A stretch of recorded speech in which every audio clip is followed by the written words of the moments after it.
months. This is just great. I'd like to give you an up-to-date run over what the situation is. Currently, the people being affected is 11 patients, 4 staff, and 2 cleaning members. Staff is going to have to move, the patient's going to have to move, and the cleaning is going to lose the time. Current level of service that we get at Souris is phenomenal. You can ask any patient.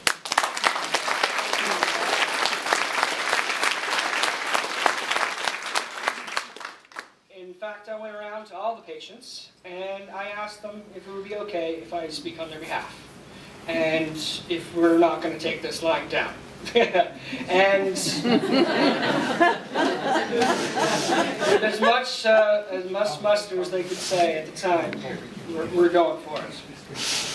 Our unit has been renovated in 2009. It was actually established in '96. Started with one unit, with one machine. Now we're up to 5 beds, which are servicing currently 11 patients at the center, which is actually 1 over capacity. The only way we could produce more or do more patients is to have more staff. So we're running at capacity. I don't understand, I don't see the cost savings involved in this. The room's already heated as much as it can be.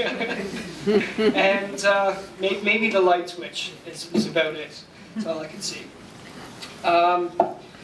Fortunately, the service wants to be moved to Charlottetown. And this announcement that we received on Wednesday is going to have a very negative effect to the dialysis patients and in their health.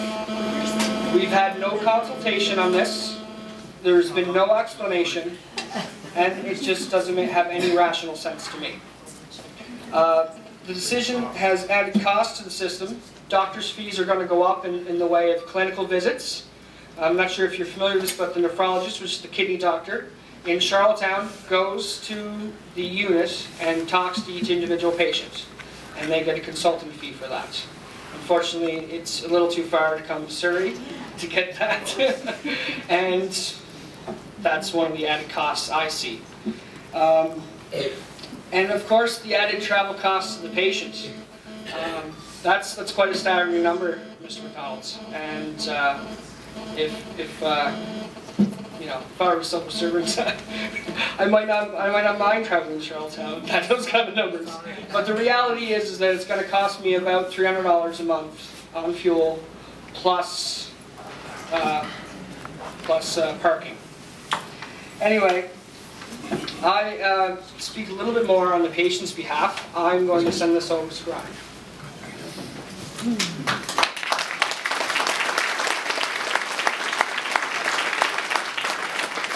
First of all, thank you everybody for coming. And there's a petition sheet on the floor. I would like everybody to sign it.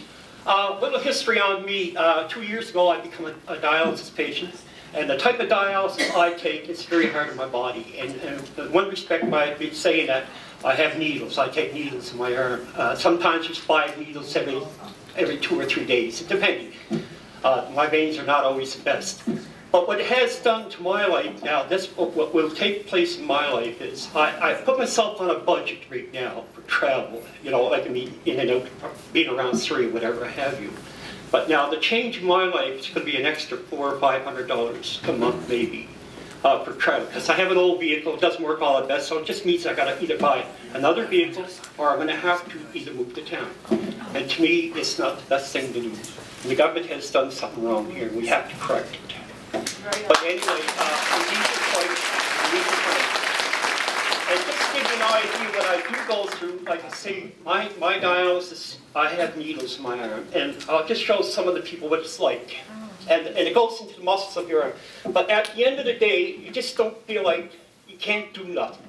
In my case, after dialysis, I have to go home and lay down for a while. Because I just don't have the energy anymore. And you lose quite a bit of blood during dialysis anyway, and that's just a proper procedure of what happens in dialysis if no one has seen it. But I hope to pray no one in this room ever.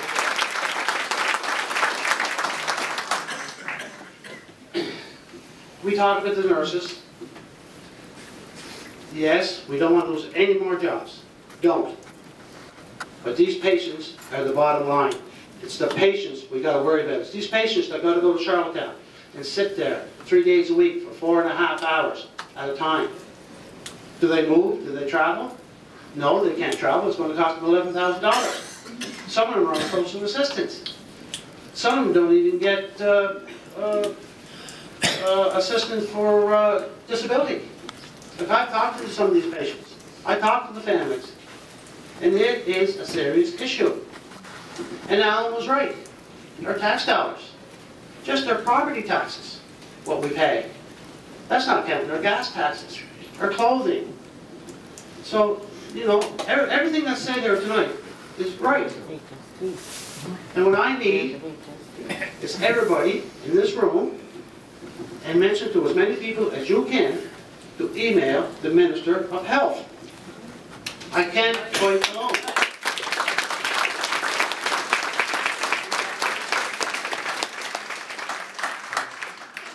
So, I welcome everybody here tonight. Thanks for the invite.